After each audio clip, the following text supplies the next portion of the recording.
Hey, I'm Brian Andrews. And I'm Jeff Wilson. Together, we're Andrews and Wilson, and you're watching the Break It Down Show. Oh, yeah. And the dogs come out, right? And the dogs come out. I love it. Who brought the dogs out? Hey, fellas, you've been on the show a bunch of times. And every time you have a new book, you come on, and I love that. Dark Intercept is the new book. Everybody's check it out. You can see it behind both Jeff and Brian, the team of Brian and Andrews who write action thrillers. I guess let's just do the elevator pitch on the book. It's a new series. Tell us about it, and then let's go from there. Yeah, absolutely. So Dark Intercept, this is the very first book in a new series called The Shepherds that we've launched with Tyndale House. And this is a new adventure for us. It's slightly different. We actually been telling people it's not that different. We just added a layer. So the one thing that's a little bit unique to this series compared to our other action thriller series like Tier 1 and Sons of Valor is that we do have this thread of a faith element that pulls through this, involving things like crisis and faith that you see commonly after wartime service, and some supernatural elements of spiritual warfare that were really, really fun for us to play with. So this is a pretty classic Andrews and Wilson action-packed covert ops story, other than weaving those elements through as well. So whose idea was this to bring in these other elements, like these depth of character elements? Well, our publisher likes to say that this book is like Taken meets Stranger Things.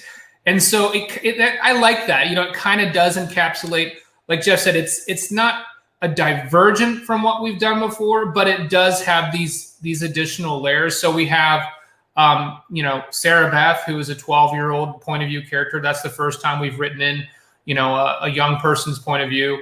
And like you said, like you hinted at there, Pete, the supernatural element. So Jeff dabbled writing horror and supernatural thrillers before. And I've always been really big into science fiction sort of as a interest, so we've kind of played around with some of these threads a little bit individually.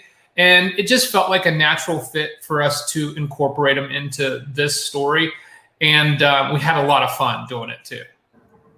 Yeah, it sounds fun. It's interesting. You think about these other characters. We've had Jeffrey Reddick on the show before. He wrote those stories where death is a character, Final Destination. And so there's death, and it's the protagonist or the antagonist, depending on how you look at it. Is that sort of what we're going to experience with this thriller novel? Yeah. So, you asked where did the idea come from? It came, Brian and I, as you know, are best friends as well as business partners and co-authors. And so we spend a lot of time socially talking about stuff, right? Talking about faith and family and philosophy and all kinds of different things. And this whole idea of, good versus evil, it actually stemmed from a conversation. I can't remember what we were originally talking about, something with war. And I remember Brian got this weird look on his face. I want to ask you a question. It's like, have you ever experienced like feeling like you're in the presence of pure evil? And he had that kid grin he gets that I love so much. And I was like, honestly, I do.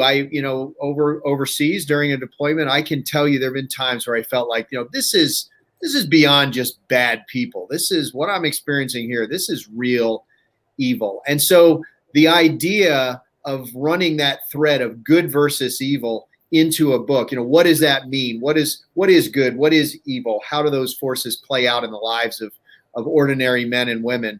That little discussion one evening, that sort of was the launching point for this idea. And, Pete, we always start with that what if question we talked about before. Here we were like, what if there really are good and evil forces, this idea of good and evil from a biblical standpoint? What if those things are out there? Wouldn't there be a response? Wouldn't there be an organization, an Andrews and Wilson style covert operations team working behind the scenes in the shadows, combating that evil, both in the physical world as special operations and maybe in the spiritual warfare world? So those little conversations were sort of where this bore out. So we don't have evil as a character, the devil as a character exactly, but the idea of good versus evil and how it affects man and the choices that we make when confronted with those things was really a part of the book for sure. Any good military thriller has this good and evil battle. So yeah, I love that you guys are expanding upon what that means. I think that's a great way to push a story out of the norm and everything. How do you deal with the fact that good and evil is highly perspective driven? You know, we flip that camera around the other direction and, you know, Abu bad guy is, you know, Yeah, it's you know, just about.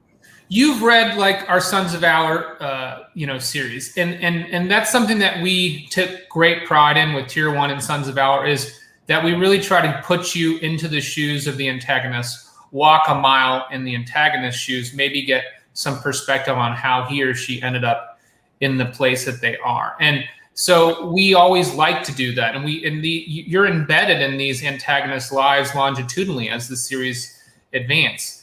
But I think what's like what Jeff was saying is the pivot here is that, yes, we don't have death personified, but we do have sort of evil personified in this organization that Jed finds himself up against. You know, it's much bigger than just one person. And I think that that's what's so terrifying, is that, yeah, there are these evil actors out there, but there's not just a human pulling the strings, right? There's this malevolent, depraved force that you really can't sympathize with in any way. I mean, there's no redeeming qualities to the evil that Jed is up against, and Jed's the main character in this story. So for us, it does make it a little bit easier to hate the bad guys in this story than it does in like Sons of Valor, for example. But in order to do that same thing, like Brian is saying, you know, in our other series, we do try to show you the human side. You know, we've talked with you extensively about this, both in the real world and in fiction. The bad guys are the good guys in their frame of reference, right? And so we've always painted that. And like Brian is saying, you can't really paint the evil force here as anything but the evil force. So what we did instead was, we do have a few characters in the book, and it's hard to get too much detail without spoiling anything, but there's a few characters in the book that you'll see in the arc of the first 3 books where, yeah, they're in the bad guy camp, but you do have a bit of sympathy for how they got there, the choices that they made, the feeling of helplessness that, you know, maybe God isn't there for me because of these circumstances in my life, so I'm just going to choose the other camp. That was a challenge, I think, because we did want to find that balance like we found in the other books.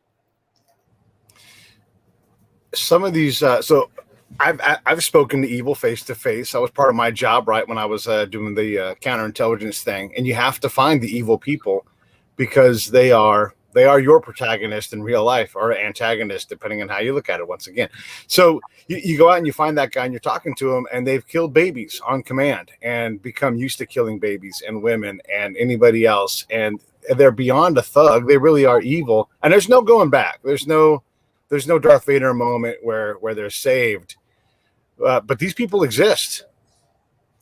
Yeah, I'm interested to hear, did you ever feel like, Pete, in the interrogations or the conversations that you had, were there some that you felt like had lost their soul, you know, just didn't have a soul, or some that were sort of hanging on to the edge and maybe you saw some humanity in their eyes? Or was it, I'd like to hear more about that.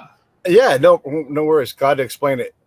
Yeah, and just so the audience understands, I'm not an interrogator. I'm a counterintelligence agent, right? So I'm a spy. I'm trying to create relationships, and so I have to find the humanity in that person. Yeah. I have to find those things, because if I don't connect with them, I'm not going to survive, right? I need everybody to know that I'm on their side, and I have to be genuine. So I'm looking for points of trust and ways to, like when people say build rapport, there's a design in the rapport that I build so that I know that it's there. Because if that guy who's evil personified said, hey, let's get in my car and let's go to my house, I want to feed you some fish, I need to figure out how to say yes to that, right? But I can't say yes to that if I haven't done the work ahead of time and accept that person for who they are. So I don't have to agree with it, but I do have to listen to their stories. So I for sure have talked to people who do not regard life in the way that any sane, normal person regards life. And yet they still love people. And so I'm sort of on this line of how do I protect myself? How do I go out and find information that nobody else can find out? while talking to people that are the worst possible people that I can find. And I don't, that's not really an answer to your question, I guess, but it's just a contextualized difference in how I have to approach it, because I'm trying to balance the equation between the military and then the other side. And that means that I've got these free radicals that I'm forced to deal with, because they have the good information that we all need to balance the scale. But I think that's actually a really good answer to the question, Pete. It answers the question perfectly, because it by implication shows that no matter how bad the actors are and the things they've done are bad, there is this other redeemable human side to them, right? They love their kids, they love their wife, and there are some people that don't even have that. Look, I've experienced those people, and I know you have too. People that you're like, they don't love anyone, they don't love the kids, they don't have their own kid, they are pure evil, they're beyond redemption, there's nothing there. But there are those others that have that human side. And what we tried to do here that was kind of different was, here's the question we pose. Let me see what you think of this, because you're our philosopher. We love to hear from you on these kinds of things, right? So, Is it possible that if these evil forces exist, is it possible that everything we've seen over the last few generations that we call evil man is actually being driven by something else? Like, is Adolf Hitler in World War II and the destruction of millions and millions of communities and people, is Osama bin Laden, is this call for jihad and these things that we see, horrible things done in the name of these people? Could there be some evil force behind, whispering in the ears of just the right people to put them on a path to create a world so full of evil that it makes good people doubt their faith? That good people go, there can't be a God that would allow an Adolf Hitler or a bin Laden or a Haqqani network that cuts babies in half. And there can't be a God that would allow that to happen. And if you were that evil force, if we want to call it Satan or the devil or whatever, but if there was this evil force, wouldn't that be a brilliant way to subvert the goodness in the world? To simply put that doubt by creating circumstances so full of evil through weak people that you can make people say, wow, I give up on this God thing. There is no good. There is no God. There's just us and them. Wouldn't that be a brilliant tool to use? And so we do have that thread that we tried to pull through here. But in its heart, it's still men versus men, right? No matter what forces you've chosen to ally yourself with, at some point, you've got to kid up and go out and do the hard work, whether it's in Iraq or Afghanistan, throughout the world, or if it's in our fictitious world that we created in the Shepherd series, all over the world where these forces are fighting one another through man. So it was fun. I got to tell you, it was a lot of fun to be able to get a little outside of our normal box and bring those elements in. Yeah, I love it. I think it's fantastic. I want to talk a little bit about some of the things you just brought up. If I'm working at the peak level as a counterintelligence agent, I'm looking for people that I can turn into double and triple agents, right? I'm trying to find people that their moral compass is so spun around that I can control it on my end, right? That's really what I'm looking for. And they're looking for the same thing. They're looking for that exploitable military age male that doesn't have a future, thinks that they can maybe help their family by doing this one awful act or whatever it is, right? Mm-hmm. And so we're all competing for these things. And faith for sure is part of the equation. You have to deal with it. You might just exit out when you're deployed. There is no faith here. There's only war, and war is the God. But I used to train spies, right? And we would go out and have to do counterintelligence, force protection, source operations, which sounds like a mouthful, but really it's just doing our job. And we had a Mormon reservist who had problems smoking and drinking on the job. And but there's no room for that part of God here, right? Like, you have to deal with the fact that if you don't do this and a bomb rolls in the door, it's you. That's your job. You're one of the main people at keeping these things from happening or alerting us. And so you have to decide what God wants you to do. I'm not going to tell you that, but that faith part, Jeff, it's you have to reconcile that. And part of your soul has to be traded to protect other people.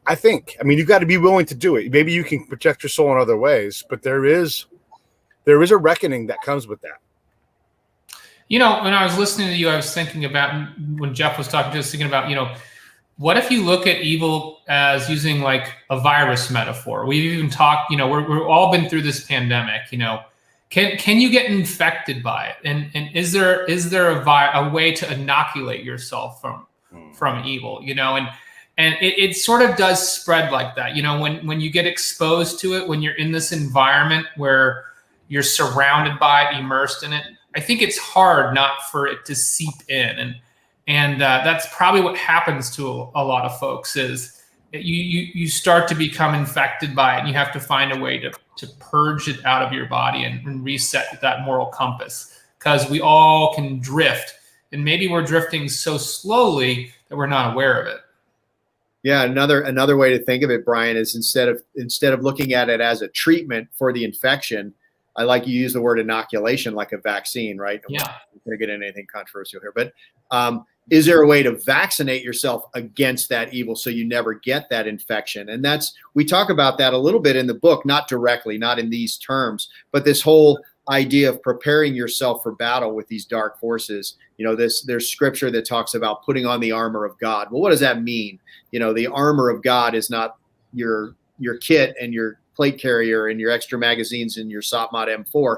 The armor of God is something more spiritual. It's, you know, understanding your purpose. It's understanding what God has for you in that situation. And so we have this character, Jedidiah Johnson, who is he's a very different character. And we'll get into that maybe, but he's a very different character for us in some ways. But one thing that is unique to him is that he brings with him this fractured past where he was a young man of faith who actually wanted to go into ministry, wanted to be a pastor and all this. And he confronted real evil as a young man in high school. Mm-hmm. And he had the opposite effect of what you want your heroes to have, right? He ran away.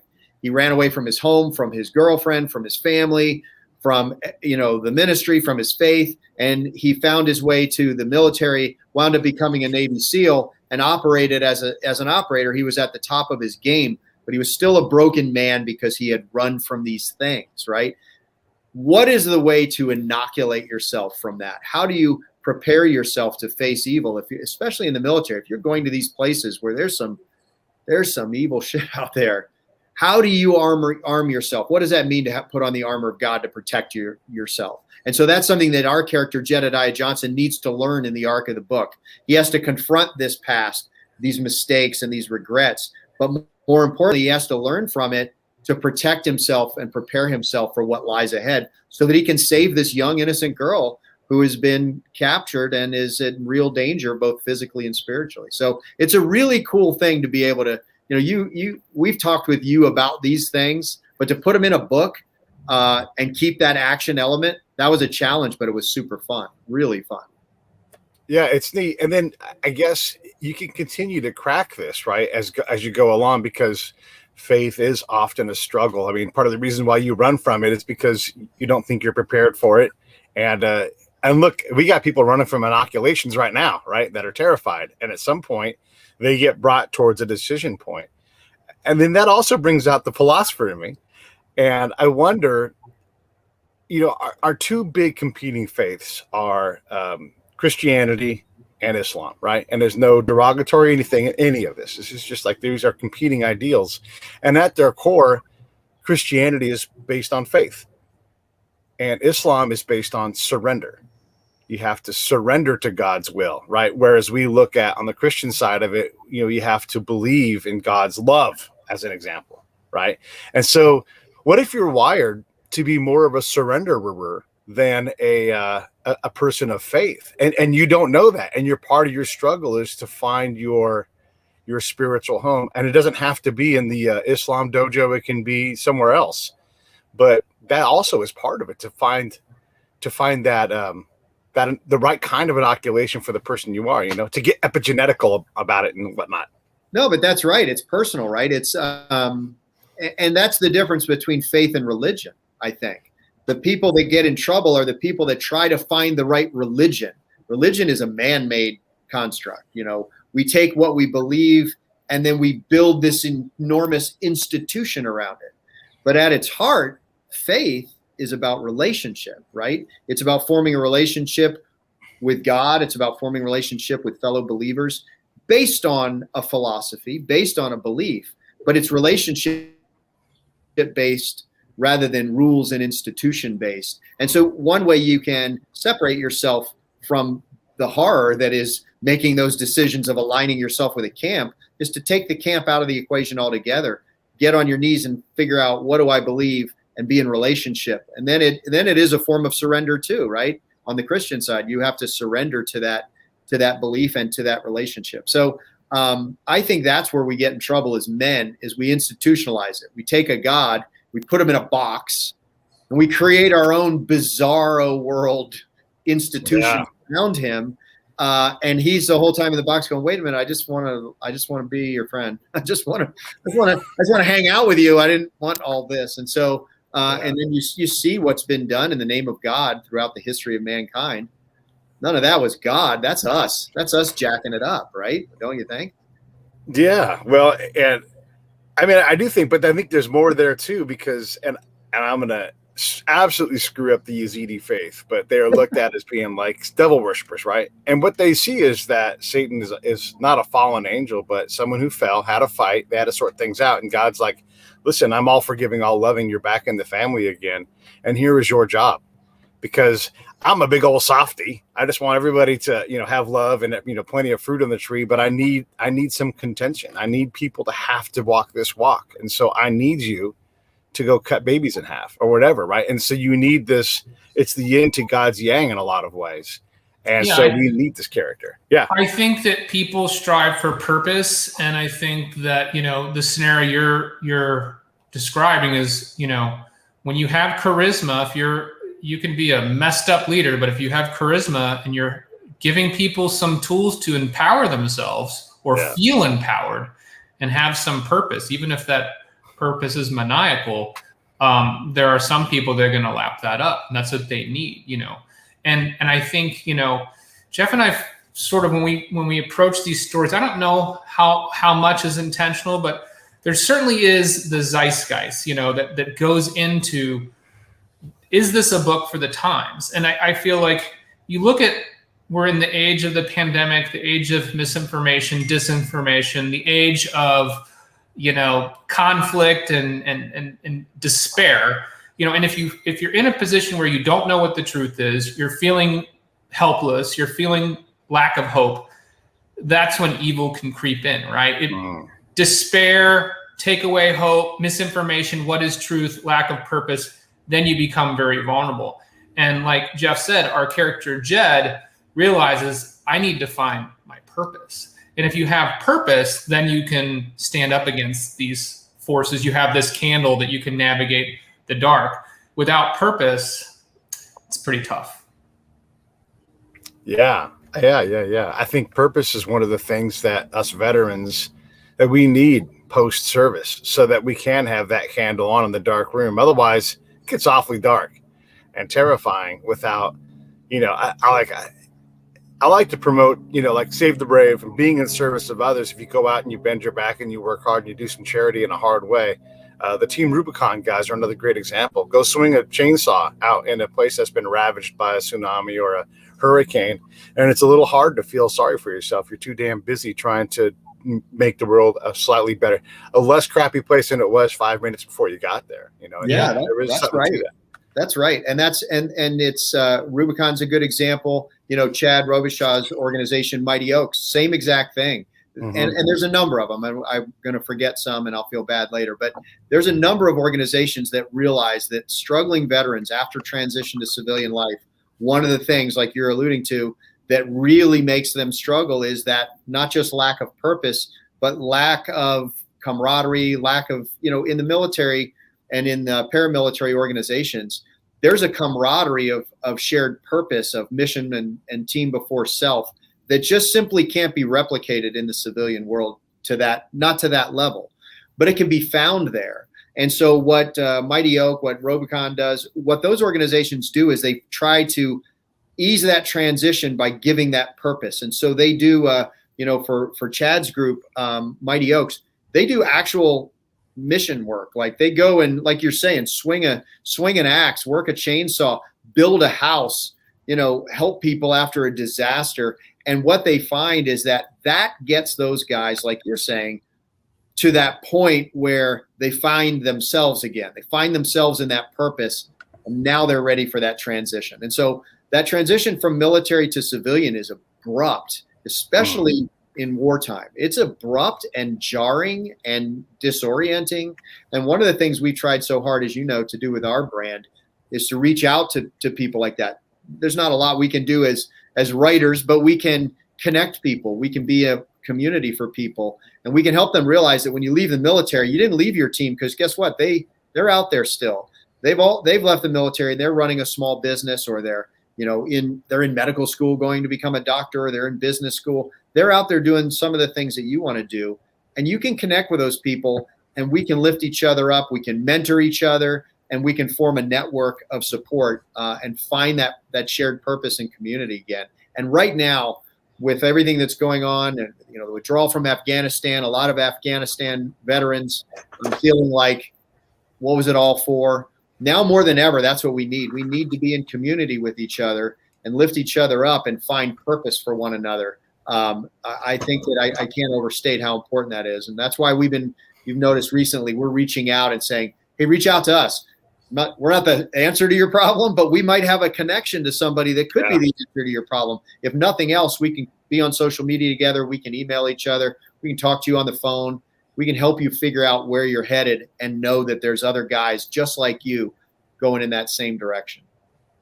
Yeah, I love it. And you're right. That is part of the problem. And that's not just veterans. That's just anybody. If you're in need of something or you're feeling lost, you definitely can reach out within your network, join into another network, whatever it's going to be. I do want to bring some of this current Afghanistan stuff into the game, because we've seen this story play out just a few years ago when I'm going to be the one that says the political thing. Incompetent Joe Biden struggled to get out of Iraq, just like he just did with Afghanistan. And so we saw hell break loose in Iraq, which, by the way, for anybody who talked to any Iraqis, yours truly, you knew that this was going to happen. It wasn't me knowing the future. I listened to the Iraqis, and they're like, get ready. It's coming. They're going to be worse than ever before, because the people that aren't fighting you right now are just waiting.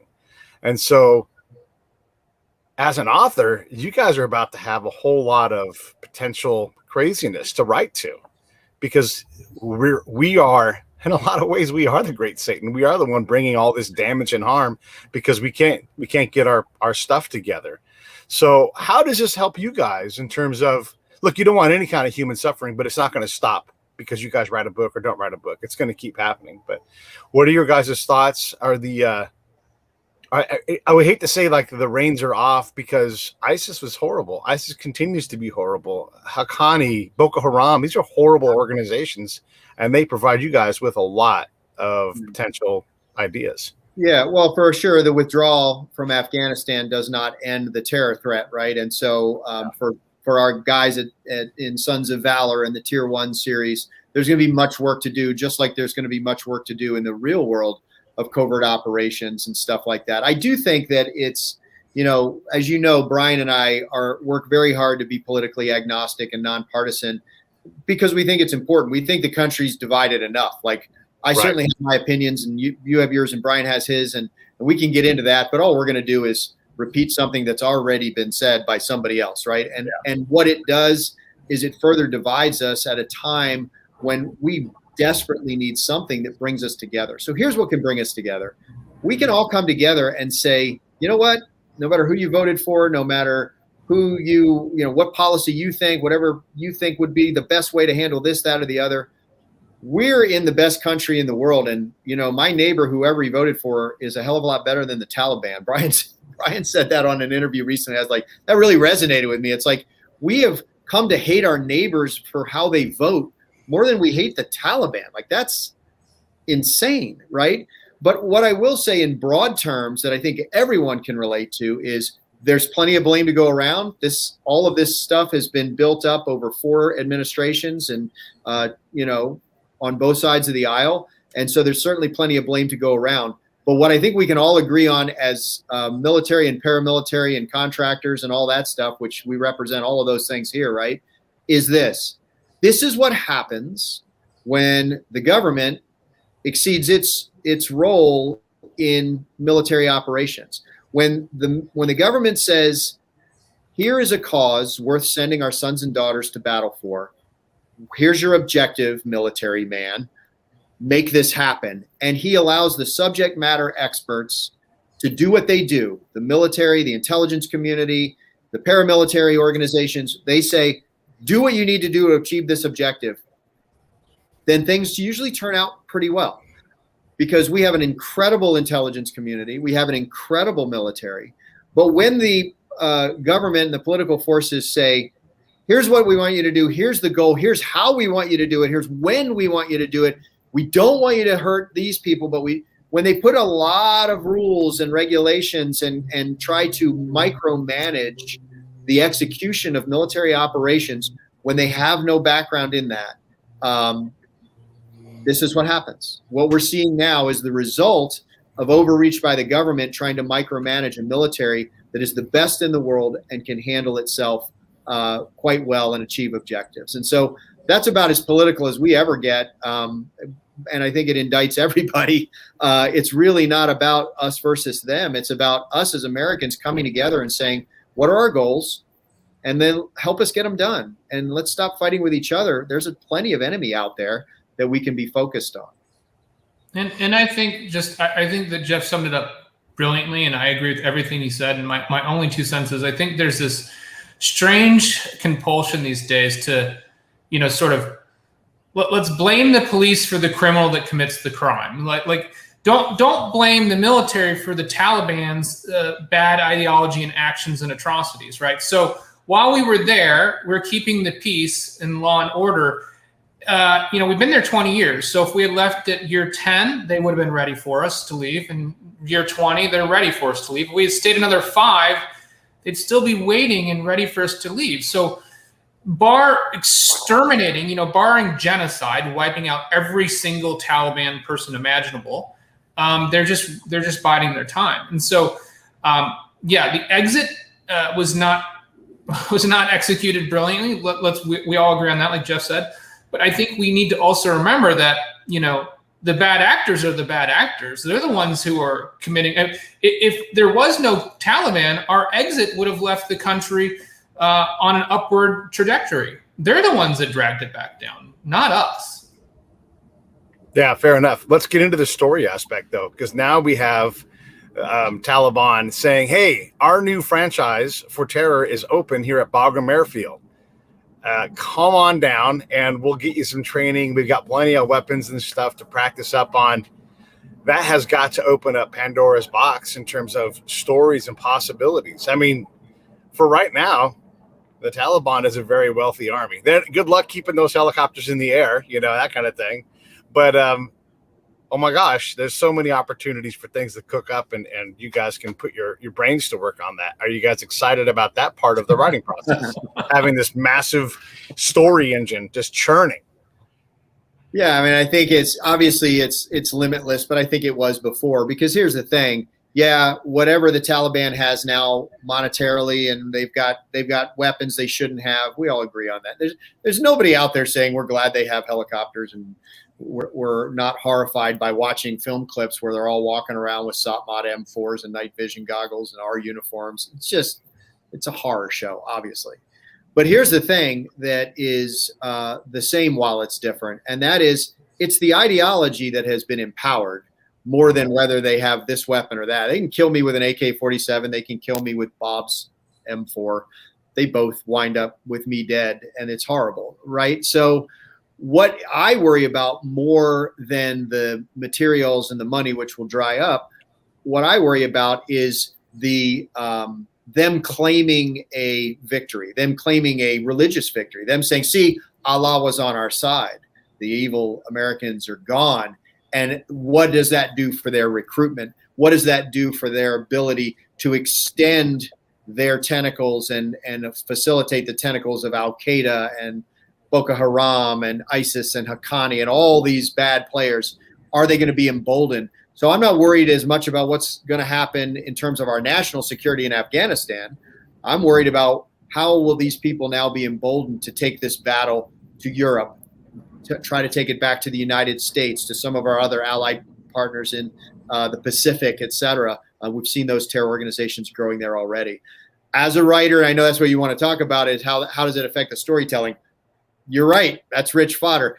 I would have a hard time celebrating it, I guess, because I'm an American and a military man, and I've had my own injuries, and I have brothers who have left it all on the battlefield and bled on the battlefield, and I certainly don't celebrate any of that. But from a creative standpoint, limitless opportunity for us to develop scenarios for Chunk and his boys at the Sons of Valor series, and of course Dempsey and all his angst over in the Tier 1 universe. So it's a worldwide conflict, and that certainly is good for writers. You're right about that. Brian, have you cooked up anything good for us? For not like you guys are writing less books. You're writing more books per year. So yes, we don't want to celebrate the atrocities and everything in Afghanistan. However, there is an airfield full of tools and toys and weapons and bad guys. Yeah, well, I mean, I think Jeff nailed it. There's plenty of fodder there. I mean, we have a book. Sometimes we feel like we're prescient, Sons of Valor, the first book, we were sort of playing around with this idea of what happens if the enemy in what was a asymmetrically dominated battle space suddenly starts to have our technology. And now look, this is exactly what's happened, right? So we wrote that 18 months ago, and, in some scary way, it's coming true. We have a book coming out in December called Rogue Asset, where we took over the Webb Griffin Presidential Agent series. And there we moved to Africa and the Sudan, which is rich fodder for storytelling there as well, because it's a place that's full of geopolitical strife and competing ideologies and nascent paramilitary activity and stuff like that. So yeah, we're always plumbing the depths of these opportunities, evil opportunities, I guess, for storylines. And what's funny, Brian and I haven't even talked about this, Pete. It just occurred to me while he was talking. The second book in the Sons of Valor series comes out next June, which we're super excited about. And in that book, this was written before, the chaotic withdrawal from Afghanistan. The whole premise of the book was taking this new generation of asymmetric jihadists, better educated, more tech savvy and all that. And the plan for us as writers had always been, how does that grow beyond the borders of Afghanistan and Pakistan, which is what you see in book one. So we already had set the stage for that exact scenario, which of course is now what we are all concerned could very well happen. And so in Sons of Valor 2, you're going to see that exact thing. Tech savvy, able to embrace Western education and technology, jihadists who are willing to move to Europe and Britain and the United States and the Pacific. So again, I don't know if we're prescient or not. I think we might just be really lucky, but it's sort of working out well for us, isn't it? Yeah. It's funny. I've been slowly working on what was a short story, but looks like will be a novella now of a thriller nature. And I'm no thriller writer. I just it's like me playing my guitar and singing songs and stuff. I'm just playing around with it. But one of the ideas that fascinates me, guys, is the democratization of war. Yeah. Anybody can do a fairly major operation with some tools that are, these are not state funded. This can be independent people that decide to attack on a multi-domain front and really cause a lot of problems, because you don't got to be all that successful. The attempt itself. You look at 9/11, not that complex. I know we want it to be complex, but really not that hard, because you have all the time in the world, and they were somewhat successful. But imagine if they'd really hit a home run. We got lucky that they kind of nubbed off a squirty double as opposed to really getting the full shot. Someone someday is going to get a full shot. And now that we have even more people believing that they won, like you were saying, Jeff, it might be good recruiting time to get someone to come across the water and use our are embracing of all of these people. I mean, it just writes itself, a lot of these stories. Yeah. Yeah. I think that you're right with, there's some technologies that are changing things too. We talked about that in Sons of Our with the big drones. You can now acquire a Predator equivalent. A Predator was something that's produced in the United States and beyond the cost, the pocketbook of your, run-of-the-mill terrorist organization. They just don't have the ability to acquire that asset. But the Chinese, wing loon pterodactyl, it's a tenth the price. Suddenly, somebody who's got a pretty good retirement savings account could buy one of those things, right? So, and that's a combat drone. You're talking about, there's some amazing things people are doing with small drones, these commercial off-the-shelf type drones, something that's sub $1,000. You can put together your own little armada of drones. You have a social media component with disinformation. Anybody can have a Twitter account or Facebook account, and the proliferation of firearms. So like you said, Pete, this democratization of war, you can put together your own fairly sophisticated organization just with the tools that are open source available, shall we say. Yeah, it's crazy. You think about something that's designed to do something innocuous, and we'll talk about drones. There are drones that are designed to fly over a non-forested space and then just do, and shoot seeds into the ground to grow trees. Hello, portable machine gun platform. Yeah. I watched a video the other day of this drone that's been built for these extreme sports guys. Yeah. And the whole goal of this drone is to follow you, and it uses AI. Yep. And it, the video on the website is they're on their mountain bikes and they're cruising through these canyons and stuff, doing these jumps, going through trees and stuff. And the drone's like, following them with perfect precision. And, the company's like, how great is this? It can follow you as you wingsuit down and ride your bike and do whatever. And I'm thinking, this is terrifying. You can't lose the drone. And it's all AI. And this is again, off the shelf technology, right? Yeah, there's the ultimate suicide bomber now, right? You can't get away from it even on your bike. You're running down the road and it's going and making every single turn with you. Even think about Amazon now using drones to deliver packages. Yeah. That package doesn't have to be a pair of flip-flops. That package could be package could be a bomb, right? And so the sick people like us in the world, that's what we think of. We see that technology and we think, hey, I'm putting this in a story. But there's some people even sicker than us who are saying, I'm going to build that bomb, right? So, yeah, it's terrifying. It's really my dad said to me the other day, he said, don't you worry about the fact that you guys come up with these ideas and you put them in your books and you're going to give the bad guys ideas. And I said, you know what? Maybe in the beginning, the thought crossed our mind, but then we realized if we thought of it, other people can think of it. And in fact, it's probably better that we do put it in our books so that we can get the consciousness starting to think about, okay, this could happen. How do we prevent it from happening? We'd rather people be aware of the potential malevolence than pretend it doesn't exist.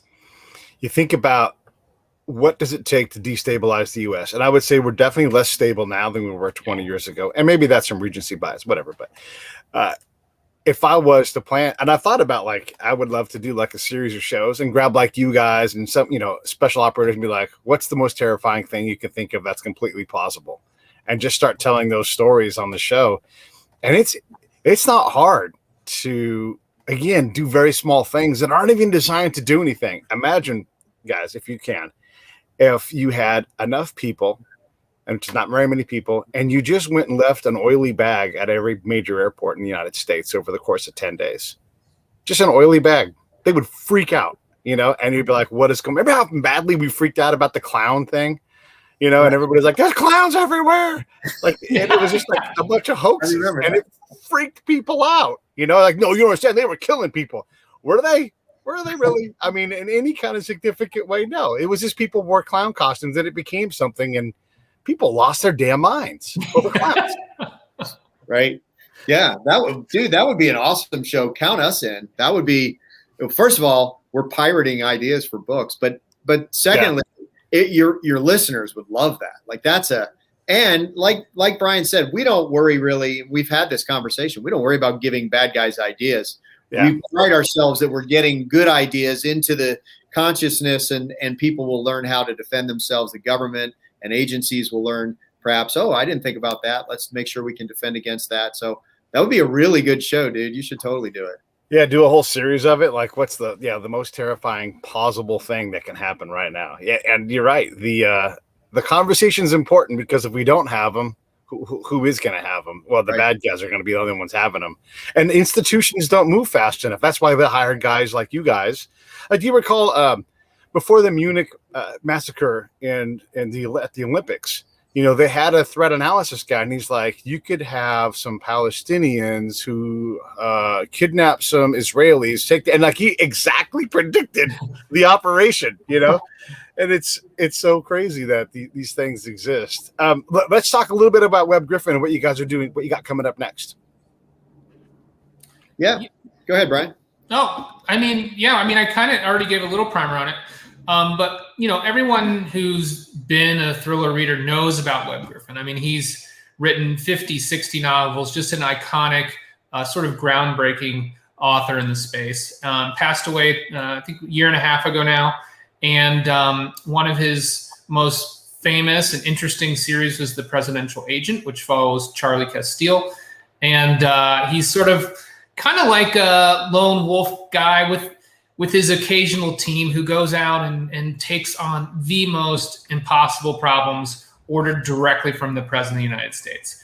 As you can tell when you hear that description, it sounds right up Anders and Wilson's alley, which is, I think, why Tom Colvin over at Putnam tapped us to take the reins. And we're so excited because we get to write Charlie Castile, but we also, have a time gap in the series. So it's been 8 years since the last book in real life. And it's been 8 years in time since in our fictional universe where Charlie strapped a drop holster on.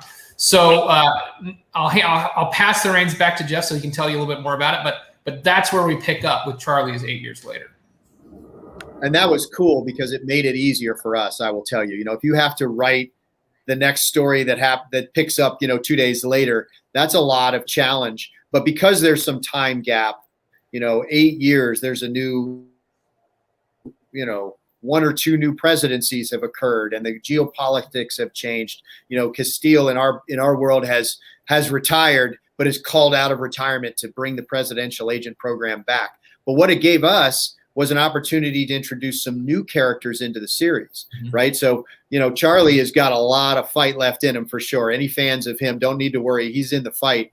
But let's be honest, he's getting a little long in the tooth, right? I mean, he's got to be pushing 60 years old, and he's not going to be the guy that's, doing all this stuff by himself. And so we have this idea that he's training the next generation of presidential agents. So we had the opportunity to introduce a brand new character. It's so funny. We got through our social media, something came to us just today, this morning, that says, I love the Navy SEALs, but why is it always a Navy SEAL? Where are your Marines? Where's the MARSOC guys? And I was able to reply, we've got one for you. So our new presidential agent in training under the mentorship of Charlie is a Marine Raider, and he's our reluctant hero. He's doing his stuff in the War on Terror. He has no interest whatsoever at being plucked out from his team and going and being one of the Smiths or Jones. You've been out there, Pete. You know how it is. Those guys come, you're like, I don't want to even talk to those guys, much less be one of those guys. And so here he is, at the order of the president, requested to give his service and learn a whole new universe. So that was really cool. We've got the new cast of characters as well as the original characters that we can exemplify in this book. Really, really, really fun. It was a little daunting without that 8-year gap. Not sure we emotionally could have handled the pressure of trying to write Webb Griffin. But I will say I got to give a shout out to Tom Colgan, our editor at Putnam.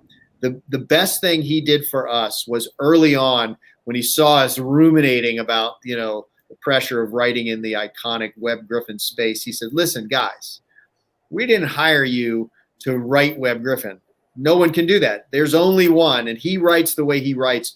You do not need to be trying to replicate anything. What you need to do, what we are asking you to do, is you write the best Andrews and Wilson novel that honors the Webb Griffin series, that pays homage to him, and brings his characters back to life in your own voice. Once he told us that, I was like, all right, that we can do. That we can definitely do. So we're really excited to see what people think, because we think we did a good job with it.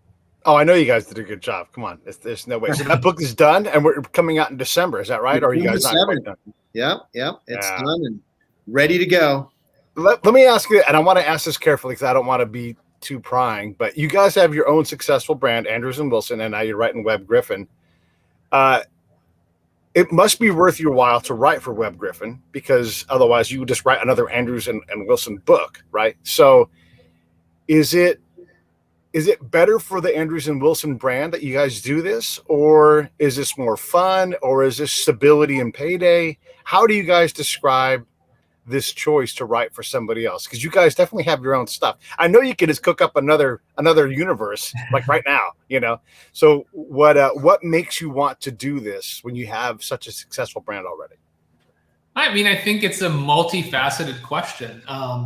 First, I mean, it's sort of like somebody drives up in your driveway and they pull in and there's a, pick your favorite sports car, a Tesla or Lamborghini or whatever. And they're like, hey, do you want to take this thing on a spin around the block? Yeah. It'd be hard to not look at it and be like, yeah, sure. So, I mean, that's part of it. I mean, a little bit of excitement and, kid in a candy store sort of wide-eyed approach to, hey, they're giving us a chance to write this series, write this character. And that's kind of hard to pass up, I would say, number one. Number two, I mean, like Jeff said, Tom Colgan is the guy who, discovered and sort of managed Tom Clancy's career. So, I mean, how could you not want to work with somebody who is that talented, that plugged into the universe, Tom Clancy's former editor? I mean, that's kind of hard to walk away from as well.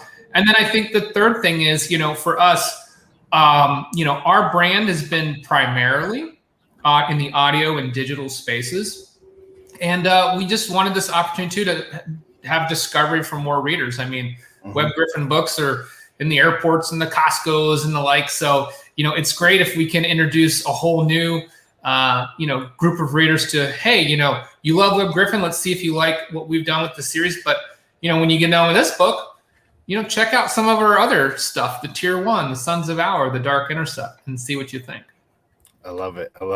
And then what about, you guys can do anything you want, it seems like. So why not go out and approach Stephen J. Cannell's people and start writing Stephen books? Because he's not written one since he passed. And that brand is just sitting there fallow, waiting for you guys to go start your own LA crime novel. That would be a lot of fun. That would be awesome. But the reality is, it turns out there is only so much room in the Andrews and Wilson bucket. What? That's not true. We do have an announcement coming up soon about something new coming in 2023, and honestly, that may just cap our ability to. We're having to write a book about every 3 months right now, and that's, even with two of us, that's getting tough. And then the other thing that we can also tell your listeners is that the Dark Intercept book and the Shepherd series has been optioned for television, and so that's going to be keeping us busy as well. So at some point, our wives and kids leave us if we don't have something left over for them on the weekend. So the reality is there's only so many hours in a day, and we might be creeping up on our limit. But Pete, if you want to approach them, we are happy to support and endorse you taking over the series, and we'll even provide a writing tip or two along the way. So it'll be Stephen J. Cannell under the banner of Andrews and Wilson, written by Pete Turner on the inside of the first cover. Yes. That'll be out of room. Yes. It's like a drop-down menu of It'll be a fold-out. Yeah. Well, everybody should get Dark Intercept. You guys know Brian, Jeff. You guys know what they're doing, and they write great books. That's why we keep having them on. Plus, they're good dudes. So support the good dudes. The links will be in the show notes. Just look in this post here if you're watching on the live side, and you'll see the link in there for Dark Intercept.